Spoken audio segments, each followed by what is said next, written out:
Hi friends, ఈరోజు recipe Rayalaseema special uggani. దానికి ఒక ఉల్లిపాయకి 2 టమాటాలు సన్నగా కట్ చేసుకొని పక్కన పెట్టుకోవాలి. అలాగే పచ్చిమిరపకాయలు 2 దంచి పక్కన పెట్టుకోవాలి. కరివేపాకు, కొత్తిమీర కూడా సన్నగా కట్ చేసుకొని పెట్టుకోవాలి. ఇప్పుడు మరమరాలన్నీ వాటర్లో వేసుకొని ఒక 5 మినిట్స్ బాగా నానబెట్టాలి. ఇప్పుడు మిక్సీ జార్లో కొంచెం చట్నీ పప్పు, 2 ఎండుమిరపకాయలు, హాఫ్ టీ స్పూన్ జీలకర్ర వేసుకొని పొడి చేసి పక్కన పెట్టుకోవాలి. వాటర్లో వేసుకున్న మరమరాలన్నీ పిండేసి ఒక ప్లేట్లోకి పక్కన పెట్టుకోవాలి. ఇప్పుడు పొయ్యి ముట్టేసేసి బాండి పెట్టుకొని కొన్ని పల్లీలు, తాలింపు గింజలు, పచ్చిశనగపప్పు, ఆవాలు, జీలకర్ర వేసేసి కొంచెం వేగనివ్వాలి. అది వేగిన తర్వాత ఉల్లిపాయలు, పచ్చిమిరపకాయ పేస్ట్, కరివేపాకు, కొంచెం పసుపు, టమాటాలు కూడా వేసేసుకొని బాగా కలిపేసి 2 నిమిషాలు మగ్గనివ్వాలి. ఇప్పుడు ఉగ్గానికి సరిపడంతా 1 స్పూన్ సాల్ట్, 2 స్పూన్ల కారం వేసేసుకొని బాగా కలిపాలి. ఇప్పుడు మనం తడిపి పక్కన పెట్టుకున్న మరమరాలన్నీ వేసేసుకొని అలాగే పొడుము కూడా 2 కానీ 3 కానీ స్పూన్లు వేసేసుకొని బాగా కలిపుకోవాలి. ఇప్పుడు కొంచెం కొత్తిమీర, హాఫ్ చెక్క నిమ్మకాయ రసం కూడా పిండేసేసుకొని బాగా మిక్స్ చేసుకోవాలి.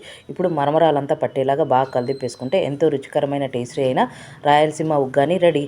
Thank you.